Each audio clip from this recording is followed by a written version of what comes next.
इसके अलावा world first gonorrhoea vaccine England में बनी है और इसका इंग्लैंड में एक्चुअली क्या हुआ है कि 23 के आसपास जो है वो जो गोनोरिया के केसेस हैं वो सबसे ज़्यादा पाए गए हैं। 85,000 से ज़्यादा जो है वो केसेस जो हैं वो मिले हैं। तो इसी के लिए जो इंग्लैंड की गवर्नमेंट है वहाँ पे जो है वो काम चल रहा था। तो इन्होंने दुनिया की पहली जो है वो गोनोरिया वैक्सीन जो है वो बनाई है और ये एक लैंडमार्क मूवमेंट है। और इसमें बताया गया है कि कैसे जो है वो 1918 में ये डिज़ीज़ जो है वो स्टार्ट हुई और उसके बाद जो इसका जो बहुत ज़्यादा जो है वो बढ़ गई है। तो ये क्वेश्चन आ सकता है कि कौन सी कंट्री ने फर्स्ट गोनोरिया वैक्सीन डेवलप की है। इसके अलावा अगर हम बात कर लें तो आज 22 मई 25 को जो है वो international day for biodiversity celebrate किया गया है। और अगर हम बात कर लें बायोडाइवर्सिटी की कि बायोडाइवर्सिटी क्या है, बायोडाइवर्सिटी क्या होती है। Biodiversity refers to the variety and the variability of living organisms on this earth. और इसका मतलब है कि कितनी वैरायटी, कितनी प्रकार की विभिन्न प्रकार के लिविंग ऑर्गेनिजम्स, पेड़ पौधे, जीव जंतु जो हैं वो अर्थ पे प्रेजेंट हैं। और ऐसा माना जाता है कि 25% की जो स्पीशीज़ है, अराउंड 25% जो स्पीशीज़ हैं वो एक्सटिंक्शन का थ्रेट जो है उनके ऊपर ख़तरा मंडरा रहा है कि वो एक्सटिंक्ट हो सकती हैं, क्योंकि जो क्लाइमेट चेंज है और पोल्यूशन और बाकी सारे फैक्टर्स की वजह से। तो इस साल का जो इंटरनेशनल डे है फॉर बायोलॉजिकल डाइवर्सिटी, उसकी जो थीम है वो है harmony with nature and sustainable development. और ये जो डे है ये क्यों मनाया जाता है? It commemorates the adoption of the text of the convention on biological diversity on May 22, 1992। 1992 में कन्वेंशन ऑन बायोडाइवर्सिटी हुआ था और उसी को सेलिब्रेट करते, उसी की कमेमोरेट करते हुए जो है वो 22 मई को हर साल जो है वो international day for biodiversity celebrate किया जाता है। और 2022 में कनमिंग मॉन्ट्रियल ग्लोबल बायोडाइवर्सिटी फ्रेमवर्क तैयार हुआ था। ये एक ग्लोबल स्ट्रैटेजी है जिसको कि जो पार्टीज़ हैं UN convention on biological diversity, उन्होंने अडॉप्ट किया था। और इसका जो टारगेट है, इसके 23 टारगेट्स हैं और 2040 तक, और इनके 4 गोल्स हैं फॉर 2050 तक। और इनका जो एम है वो ये है कि एक मैच्योर पॉजिटिव वर्ल्ड डेवलप करना और जो बायोडाइवर्सिटी है उसको रिवर्स करने की बात कर रही है, ना सिर्फ रोकना बल्कि रिवर्स कर देना कि ज़्यादा से ज़्यादा जो पेड़ पौधे हैं, जीव जंतु हैं, उनका कंजर्वेशन हो सके। फिर अगर हम बात कर लें अदर इम्पॉर्टेंट न्यूज़ की, तो कर्नाटका में एक टेम्पल है, चंद्रशेखर टेम्पल, जहाँ पे इंस्क्रिप्शंस मिले हैं। तो ये इम्पॉर्टेंट न्यूज़ है हमारे लिए। कर्नाटका के चंद्रशेखर टेम्पल में, जो कि हावेरी डिस्ट्रिक्ट के कुट्टाला में स्थित है, वहाँ पे इंस्क्रिप्शंस मिले हैं जिसमें कि डॉक्यूमेंटेड है। उसमें बताया गया है कि 6,000 से ज़्यादा 6,307 पीपल जो हैं वो ड्रॉट की वजह से वहाँ पे मरे हैं। तो उसका ये एक हिस्टोरिकल रिकॉर्ड है। किसी भी प्रकार की ह्यूमैनिटेरियन डिज़ास्टर का जो कि नेचुरल कैलेमिटी की वजह से हुई है भारत में। और ये जो है वो एक सिग्निफिकेंट एडिशन है इंडिया की जो एपिग्राफिक हेरिटेज है।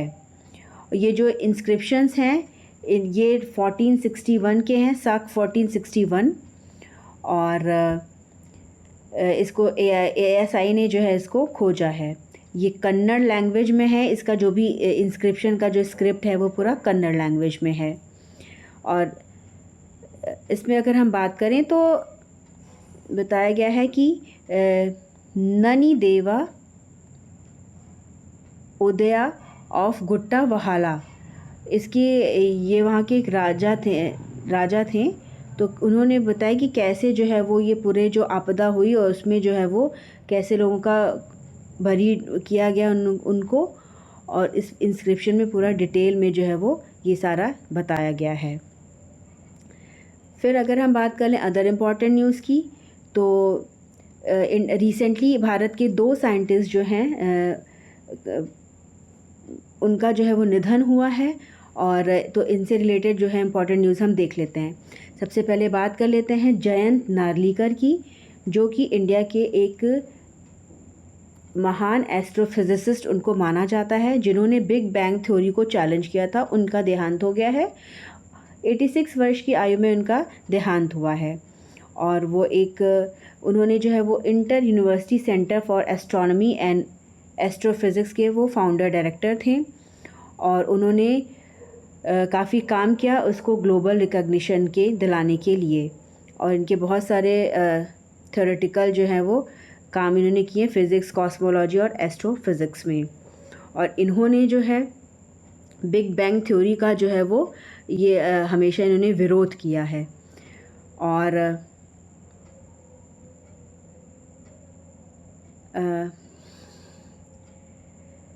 तो इनके निधन पे जो है वो तमाम लोगों ने शोक अपना दर्ज किया है। और अगर हम बात कर लें इनके वर्क्स की, तो इन्हें जो है पद्म भूषण, पद्म विभूषण, पद्मश्री सारे सम्मान इन्हें मिले थे। और उसके अलावा इन्हें यूनेस्को का कलिंगा प्राइज़ भी मिला था फॉर पॉपुलराइजेशन ऑफ साइंस इन 1996। और फ्रेंच एस्ट्रोनॉमिकल सोसाइटी के द्वारा भी इन्हें जो है वो पुरस्कार दिया गया था। ये इंडिया के काफ़ी रिनाउंड साइंटिस्ट थे। और इन्हें जो है वो जो ग्लोबल रिकॉग्निशन मिला वो इनके ब्रिटिश एक इनके सहयोगी थे, फ्रेड हॉले करके थे।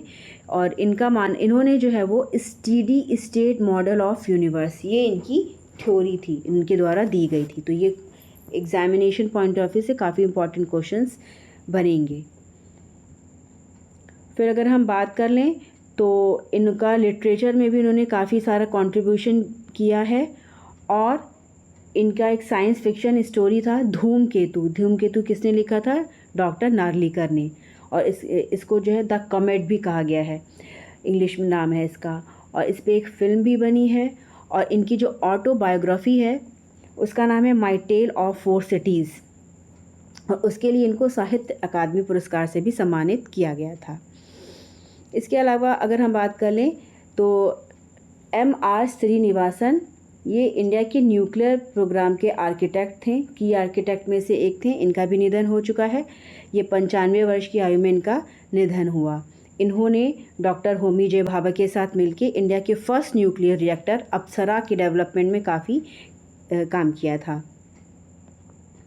और इन्होंने काफ़ी इम्पॉर्टेंट पोजीशंस पे काम किया। ये डायरेक्टर थे पावर प्रोजेक्ट्स इंजीनियरिंग डिवीज़न के। और इसके अलावा ये चेयरमैन थे एटॉमिक एनर्जी कमीशन के। और ये डिपार्टमेंट ऑफ एटॉमिक एनर्जी के सेक्रेटरी भी रह चुके थे। और इन्होंने जो है वो nuclear power corporation of India limited के फाउंडर चेयरमैन की भूमिका निभाई थी। तो 2 हमारे महान वैज्ञानिकों का निधन हो चुका है। फिर अगर हम बात कर लें तो WHO ने जो है वो पैंडेमिक एग्रीमेंट को जो है वो अडॉप्ट किया है। और इनका मानना है कि इससे जो है वो ग्लोबल हेल्थ प्रिपेयर्डनेस है उसको काफ़ी जो है वो मजबूती उसमें मिलेगी। कोविड-19 के समय बहुत पूरी दुनिया ने क्राइसिस देखी। और उसी के लिए उसके बाद से जो है वो WHO जो है वो इस पर काम कर रहा था। तो अब ये जो एग्रीमेंट है इस पर वोटिंग हो चुकी है। जेनेवा में ये हेल्ड हुई वर्ल्ड हेल्थ असेंबली। और वहाँ पे इसके फेवर में 124 वोट्स पड़े। और इसे जो है वो मेंबर कंट्रीज़ के द्वारा अडॉप्ट कर लिया है।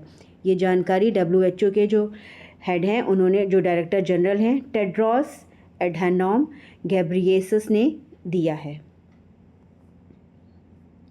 और ये इनका मानना है कि ये जो एग्रीमेंट हुआ है इसे पब्लिक हेल्थ, साइंस और मल्टीलेटरल एक्शन में ये एक विक्ट्री की तरह इसको देखा जा रहा है। फिर अगर हम अदर इम्पॉर्टेंट न्यूज़ की बात कर लें तो पाकिस्तान ने जो है वो वहाँ के जो आर्मी चीफ थे उनको फील्ड मार्शल का रैंक प्रोवाइड किया है।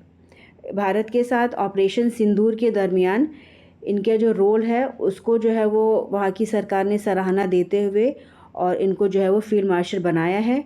और ये पाकिस्तान के दूसरे ऐसे आर्मी चीफ़ हैं जिन्हें की ये पदवी दी गई है। इसके पहले जो है जनरल अयूब खान को हाईएस्ट मिलिट्री रैंक दिया गया था पाकिस्तान में, उन्हें फील्ड मार्शल बनाया गया था 1959 में। और उसके बाद जो ये सेकंड नंबर पे जनरल मुनीर को ये रैंक दिया गया है। फिर अगर हम बात कर ले अदर इम्पॉर्टेंट न्यूज़ की, तो ये शिरुई लेली फेस्टिवल से रिलेटेड है। शिरुई लेली फेस्टिवल जो है ये आपका मणिपुर में सेलिब्रेट हो रहा है।